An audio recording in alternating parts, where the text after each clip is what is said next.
श्री स्वामी समर्थ. स्वामी भक्तांनो, तुमचं आपल्या चॅनलमध्ये स्वागत आहे. तर आज आपण एक महत्त्वाची माहिती घेऊन आलो आहोत. जर तुम्ही कोणतीही सेवा करत असाल, स्वामी समर्थ महाराजांची नित्यसेवा करत असाल किंवा कोणत्याही देवाचं श्रवण पठण काही स्तोत्र मंत्र म्हणत असाल आणि हे म्हणत असताना किंवा तुम्ही गुरुचरित्र पारायण करत आहात, हे म्हणत असताना आपलं जर मन कशात लागत नसेल किंवा आपण जेव्हा काही वाचायला बसलो आपल्याला आळस येत असेल, झोप येत असेल किंवा आपल्या मनात वेगवेगळे प्रकारचे विचार येत असतील, ते विचार चांगले वाईट असे कोणतेही विचार असू शकतात. आपण जेव्हा वाचत असताना जर आपलं मन त्यात लागत नसेल, आपण फक्त वाचतोय, तोंडाने वाचतोय, पण आपल्या मनात किंवा डोक्यात ते राहत नसेल, तर याचा एक सर्वात मोठा अर्थ म्हणजे आपल्याला आपले जे आजूबाजूला आपल्या निगेटिव्हिटी असते, जी नकारात्मक शक्ती असते, ती आपल्याला त्याच्यापासून थांबवत असते की तू हे करू नको, तू देवापर्यंत जाऊ नको. त्यासाठी आपल्याला ह्या गोष्टी येत असतात. वारंवार जो एक वर्षभर कोणतीही सेवा करतोय किंवा महिनाभर सेवा करतोय, पण ती सेवा करत असताना जर तुमचं मन त्यात लागत नसेल, एकाग्र चित्तीने तुम्ही जर ते करत नसाल, तर नक्कीच तुमच्या आजूबाजूला ही निगेटिव्ह शक्ती फिरत असते आणि ती तुम्हाला त्याच्यापासून थांबवत असते. त्यासाठी आपल्याला जो पितृदोष असतो, पितृदोष म्हणजे काय, तो आपल्या प्रत्येकाला दोष हा लागलेला असतो, जन्मता दोष असतो. काहींना माहेरचा असतो, काहींना सासरचा असतो, काही मुलांना असतो. तर हे जे दोष असतात, हे दोष आपल्याला त्या सेवेपासून थांबवत असतात. तुम्हाला जर असं नेहमी वाटत असेल की आपण जेव्हा वाचायला बसतो तेव्हा आपल्याला आळस का येतो, आपल्याला झोप का लागते, तर त्यासाठी आपले जे दोष आपल्याला असतात ते आपल्याला तिथे त्रास देत असतात. त्यामुळं हे काही जर करत असताना तुम्हाला त्रास होत असेल, तर तुम्ही त्यावर एक उपाय करू शकता. तो म्हणजे आपल्या नित्यसेवेमध्ये पितृस्तुती स्तोत्र हा आहे. नित्यसेवेच्या पुस्तकात तुम्ही नक्की बघा.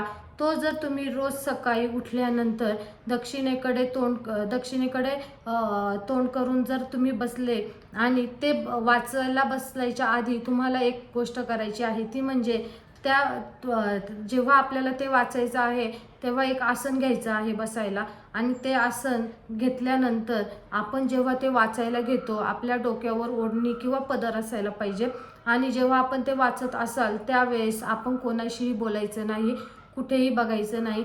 तो फक्त 1.5 ते 2 मिनिटाचा स्तोत्र आहे, पण ते वाचत असताना किंवा म्हणत असताना, कारण आपण आपल्या पितरांची सेवा वर्षभरात फक्त एकदा किंवा दोनदा करतो. एक तर त्यांच्या पुण्यतिथी किंवा त्यांच्या मृत्यू वर्ष श्राद्ध असतं तेव्हा आपण करत असतो, त्यानंतर पितृपक्षात करत असतो, त्यानंतर आपण आपल्या पितरांची साधी सेवा, आपण फोटोला पूजा अगरबत्ती दिवा सुद्धा लावत नाही. त्यामुळे आपण जर तुम्हाला जर पितृदोष लागत असेल, तर तुम्ही जरी पितृदोष असेल किंवा नसेल तरी तुम्ही ही सेवा करून बघा.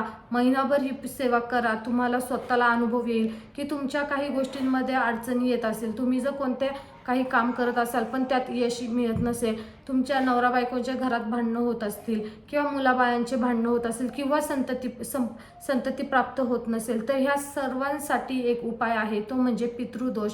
आणि पितृदोषासाठी आपल्याला रोज सकाळी उठल्यानंतर आपण देवपूजा करायच्या आधी तुम्हाला अंघोळ झाल्यानंतर एक आसन घ्यायचं आहे. ते आसन तुम्ही फक्त आणि फक्त पितृस्तोत्र वाचण्यासाठीच ते आसन वापरायचं आहे. ते आसन तुम्ही नंतर पूजेसाठी वापरायचं नाही, कारण जे आपण काही वाचतो ते आपल्या जमिनी म्हणजे आपण ज्याच्यावर बसलेला असतो त्याला त्याच्यामध्ये ते हे होत असतं. त्यामुळे तुम्ही ते आसन तुमचं वाचून झाल्यानंतर उठून ते आसन एका बाजूला ठेवायचं आहे, जिथे कोणाचा हात लागणार नाही, व्यवस्थित घडी घालून ते ठेवायचं आहे. ते वाचून झाल्यानंतर तुम्हाला स्वच्छ हातपाय धुवून त्याच्यानंतर तुम्हाला देवपूजा करायची आहे, कारण आपल्याला आपल्या देवांच्या पूजेच्या आधी सुद्धा आपल्याला सर्वात महत्त्वाची सेवा असते, ती म्हणजे आपल्या पितरांची सेवा.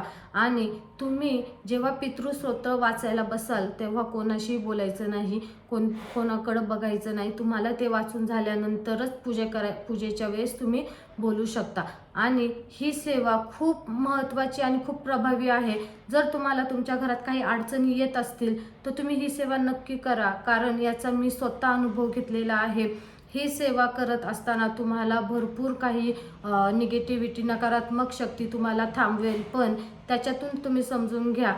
तर तुम्ही जेव्हा जेव्हा ती सेवा करायला सुरू व्हाल त्यानंतर तुम्हाला फरक जाणवेल.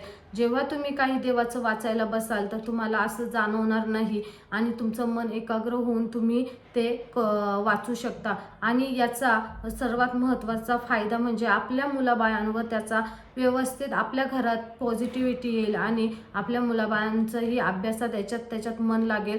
घरात भांडणं तंटा होणार नाही आणि ह्या गोष्टी छोट्या छोट्या गोष्टी जरी कधी पुढे जाऊन मोठ्या गोष्टी होतात आणि हेच थांबवायचं असेल तर सुरुवात तुम्हाला इथून करावी लागेल.